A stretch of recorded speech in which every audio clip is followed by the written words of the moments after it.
Hello friends, कैसे हैं आप सभी लोग। आप सभी लोगों का मैं अपने यूट्यूब चैनल फिजिक्स विद पवन दीक्षित पर एक बार फिर से बहुत बहुत स्वागत करता हूं।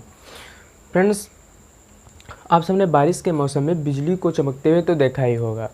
तो बहुत सारे लोग इसे डर भी जाते हैं, बहुत सारे लोग इसका आनंद भी लेते हैं जब ये बहुत तेज़ी से कड़कती है।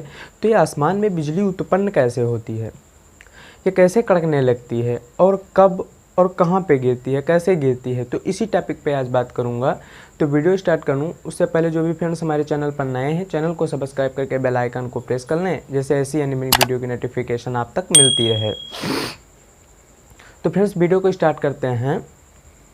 देखो फ्रेंड्स, जो गर्मियों के सीज़न में, गर्मियों में जो पानी है ये भाप बनकर ऊपर उठता है। पानी भाप बनकर ऊपर उठता है और हम सबको पता है कि प्रति 165 मीटर की ऊंचाई पर टेम्परेचर में 1 डिग्री सेल्सियस की कमी आती है।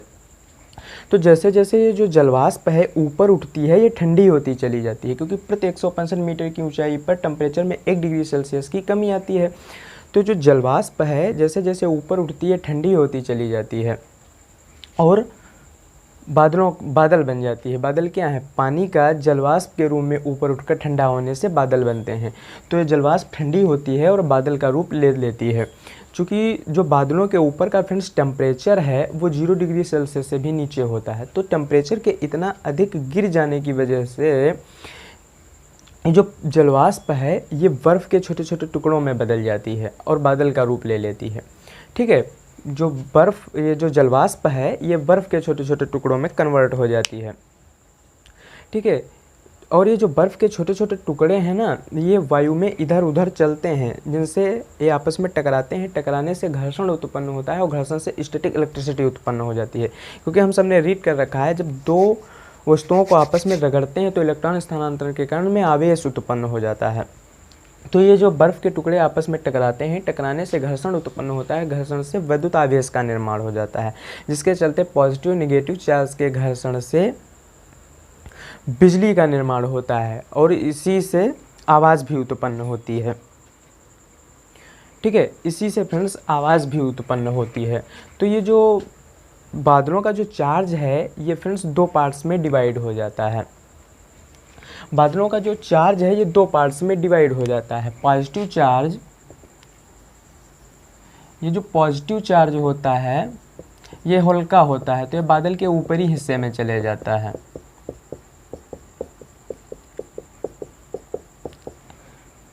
और जो निगेटिव चार्ज होता है ये बादल के निचले हिस्से में, ये भारी होता है तो ये निचले हिस्से में आ जाता है। ठीक है, ये है पॉजिटिव चार्ज।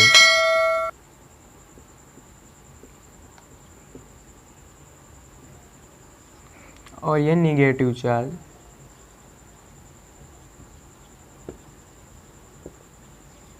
निगेटिव चार्ज, बादलों का जो चार्ज है वो फ्रेंड्स 2 पार्ट्स में डिवाइड हो जाता है। पॉजिटिव चार्ज हल्का होता है, बादल के ऊपरी हिस्से में चले जाता है, और जबकि जो निगेटिव चार्ज है ये भारी होता है, ये बादल के निचले हिस्से में आ जाता है।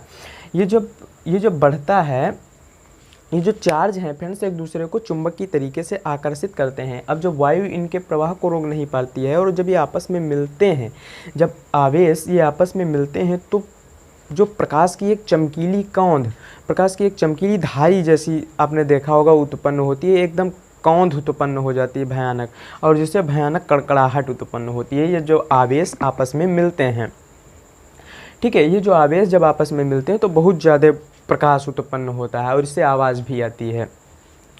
ये जो फ्रेंड्स आसमानी बिजली है ये ज़्यादातर बारिश के मौसम में ही गिरती है। तो इसकी चपेट में ज़्यादातर वो लोग आते हैं जो खुले आसमान के नीचे, पेड़ पौधों के नीचे, तालाब के नज़दीक हो गए, या किसी लोहे की राड वगैरह, या जो मोबाइल्स के टावर वगैरह हैं इसके नज़दीक होते हैं।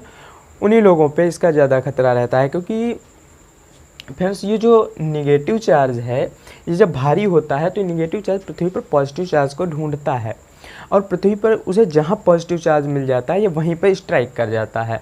तो ये जो बड़ी बिल्डिंग्स हैं, इमारत हैं, पेड़ पौधे हैं, ये टावर्स वगैरह हैं, इस निगेटिव चार्ज को पृथ्वी से जो दूरी है उसको कम कर देते हैं। इस निगेटिव चार्ज की जो दूरी है, बड़ी इमारत हो गई, पेड़ पौधे इत्यादि हैं, ये कम कर देते हैं, इसलिए सबसे पहले उन्हीं पे स्ट्राइक कर जाती है। तो हमें कोशिश करनी चाहिए कि हमें इस स्थिति में किसी सेफ जगह यानी छत वगैरह, मजबूत छत वगैरह के नीचे रहना चाहिए। हमें टावर्स वगैरह के नज़दीक या पेड़ पौधों के नज़दीक नहीं रहना चाहिए।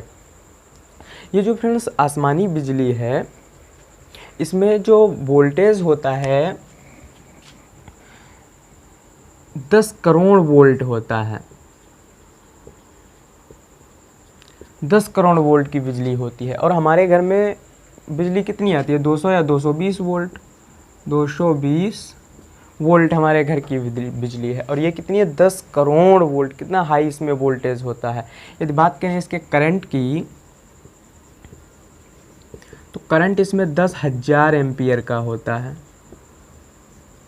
10,000 एम्पियर का इसमें करंट उत्पन्न होता है। यदि हम बात करें ऊष्मा की, तो इसमें हीट कितनी होती है? हीट 27,000 डिग्री सेल्सियस से लेकर 30,000 डिग्री सेल्सियस तक होता है। कितना हाई टेम्परेचर। जो सूर्य की सतह का ताप है, सूर्य की सतह का ताप लगभग 6,000 डिग्री सेल्सियस है। 6,000 डिग्री सेल्सियस सूर्य की सतह का ताप है। और उससे ये कितना ज़्यादा है? 5 गुना ज़्यादा है। यानी कितनी ज़्यादा इसमें ऊष्मा उत्पन्न होती है। जिस स्थान पर, जिस व्यक्ति पर गिरती है, उसकी क्या कंडीशन होती होगी। सूर्य की सतह का भी 5 गुना ज़्यादा इसमें हीट होती है। लेकिन जो इसकी टाइमिंग है, टाइमिंग फ्रेंड्स बहुत कम समय के लिए होती है। जो इसका टाइम है वो 0.0005 सेकेंड के लिए केवल उत्पन्न होती है। ये बहुत मिली सेकेंड के लिए होती है। यदि हम इसे मिली सेकेंड में बदलें तो 10⁻³ तो कितना हो जाएगा? 0.5 मिली सेकेंड। 0.5 मिली सेकेंड के लिए उत्पन्न होती है। तो इसकी टाइमिंग जो है वो बहुत कम होती है। लेकिन इसमें एनर्जी जो है, जो हीट है, वो बहुत ज़्यादा होती है। हीट सूर्य की सतह से भी 5 गुना ज़्यादा होती है। इसलिए ये जहाँ, जिस स्थान पर, जहाँ कहीं भी गिरती है, बहुत ज़्यादा हानि पहुँचाती है। तो फ्रेंड्स, हमें कोशिश ये करनी चाहिए कि हमें किसी सेफ जगह पर रहना चाहिए। पेड़ पौधे, मोबाइल्स के टावर्स वगैरह हैं, जो पानी है, और कोई लोहे की जो रॉड वगैरह है, इसके संपर्क में नहीं रहना चाहिए।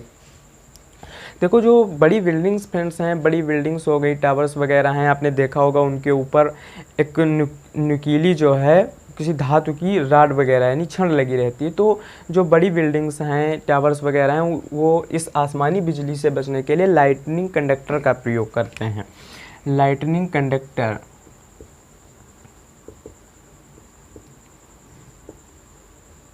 यह क्या होता है?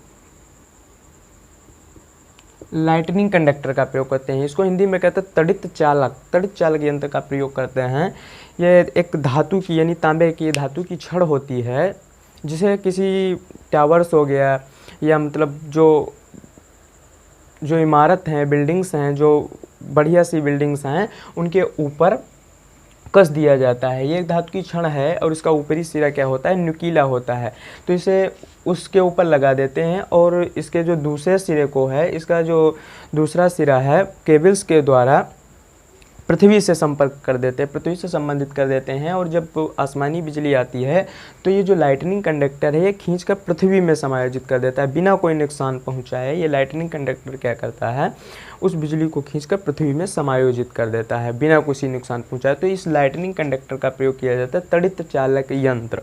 ठीक है, ये धातु की छड़ होती है, आपने टावर्स वगैरह में देखा होगा, सबसे ऊपर लगी होती है, और केबल्स के थ्रू इसकी जो अर्थिंग है, इसको पृथ्वी में संपर्क कर देते हैं। तो जो लाइट आती है, जो बिजली आती है, वो डायरेक्ट पृथ्वी में समायोजित हो जाती है और उस बिल्डिंग्स को हानि नहीं पहुंचती है। तो फ्रेंड्स, आज हमने आसमानी बिजली के बारे में जाना, ये लाइटनिंग कैसे स्ट्राइक करती है। तो आशा करते हैं ये वीडियो आपको क्लियर हुआ होगा। और ये वीडियो कैसा लगा कमेंट सेक्शन में आप ज़रूर बताएं। तो आज की क्लास को यहीं रखेंगे, मिलेंगे किसी नेक्स्ट वीडियो में। जय हिंद।